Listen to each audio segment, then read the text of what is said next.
Okay, this is my final presentation for Grow Your Personal Learning Network. This is Lisa Bolden. Let's get started with the importance of a personal learning network. Prior to this course, I'd taken other classes that required me to have Twitter, which I had a Twitter account for a really long time. But most of these other things I had little knowledge on. So there were a wide range of tools I'd never really looked at. But over the weeks that we had this course, I realized that there were so many resources available that would eliminate a lot of the searching that I would do in looking for things associated with the needs of my students that were diverse learners. So I think that growing a personal learning network is important to help educators grow and to meet the demands of the diverse learners without having to travel to professional development conferences and things like that. So it's kind of individualized professional development along the way.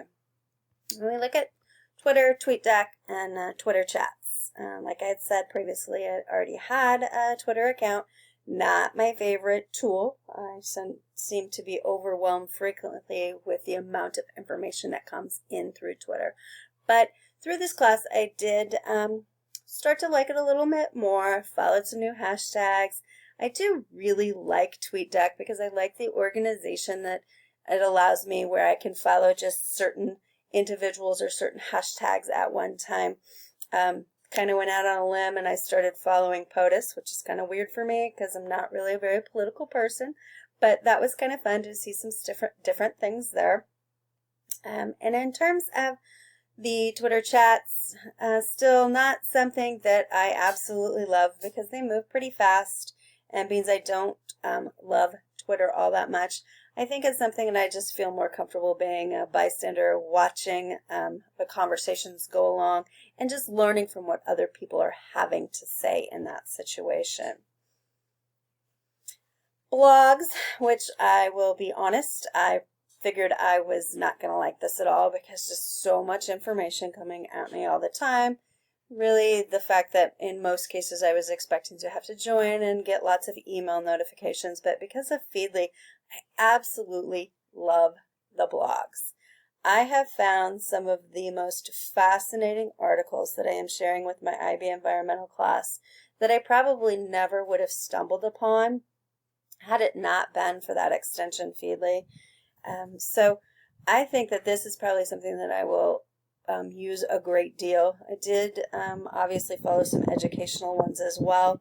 I love that I can go on my own time and just check that little red number that tells me how many I have, see the highlights, decide which ones I want to read, which ones I don't have an interest in.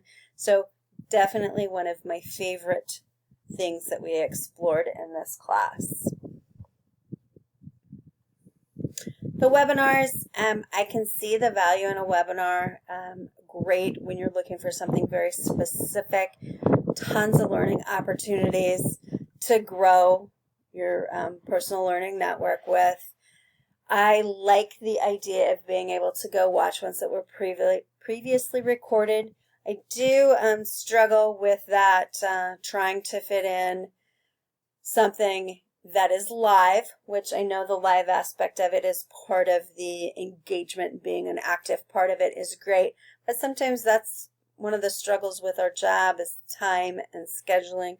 So harder on that aspect to join an actual live one, but being able to go search those websites and find previously recorded ones and look for topics that you really want more information on. Webinars, I think, are another really great tool. Schoology groups and Google+. I love the Schoology groups because every single time I open Schoology, I might find a really cool trick that I never would have found before because it's the very first thing I see. It's that feed right there in front of me. So I'm always like kind of just glancing over and looking at it.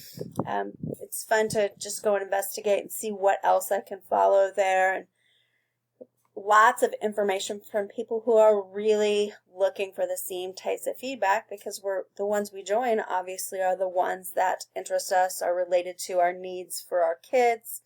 So love the Schoology groups. The Google Plus, again, same thing in terms of the organization and the display.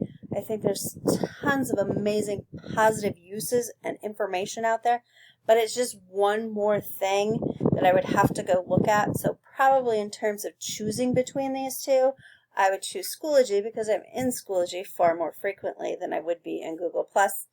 I know I could have a Google+ tab open on my computer all the time, but that's just one more tab that I would have open too. So I think that the Schoology fits me better than the Google Groups, but I know that I have this available now where I can go if I'm looking for something specific.